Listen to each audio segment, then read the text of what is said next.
বাংলাদেশের এমন একটি জমিদার বাড়ি আছে যা আজও ব্যবহৃত হয় সরকারের গুরুত্বপূর্ণ প্রশাসনিক কাজে। এটাই নাটোরের দীঘাপতিয়া রাজবাড়ি, যা এখন পরিচিত উত্তরা গণভবন নামে। এই রাজবাড়ির অন্যতম আকর্ষণ হলো এর বিশাল প্রবেশদ্বার। এর 4 তলা সমান উঁচু এই গেটটি বাংলাদেশের অন্য কোনো জমিদার বাড়িতে দেখা যায় না। আর এই প্রবেশদ্বারের উপরে রয়েছে একটি ঘড়ি, যা প্রতি ঘন্টায় শব্দ করে সময় জানান দেয়।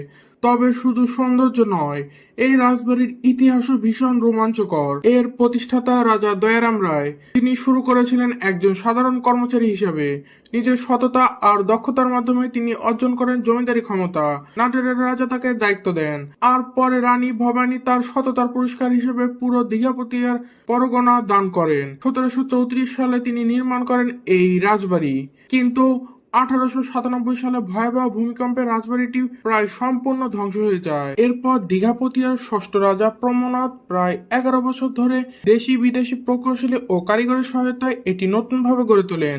এই বিশাল প্রাসাদের ভিতরে রয়েছে কুমার প্যালেস, প্রধান প্রাসাদ ভবন, কাছারি, খাজনা অফিস, রানীমহল, এমনকি গ্যারেজও।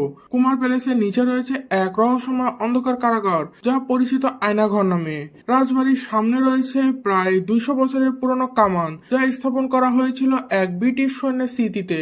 1947 সালে দেশভাগের সময় দীঘাপতিয়ার রাজারা ভারতে চলে গেলে এই রাজবাড়ি পরিত্যক্ত হয়ে পড়ে। পরবর্তীতে স্বাধীনতার পর বঙ্গবন্ধু শেখ মুজিবুর রহমান এটির নামকরণ করেন উত্তরা গণভবন এবং এখানে আয়োজন করেন মন্ত্রিসভার বৈঠক। আজও এই ঐতিহাসিক রাজবাড়ি বাংলাদেশের গৌরবময় ইতিহাস ও ঐতিহ্যের সাক্ষী হয়ে দাঁড়িয়ে আছে।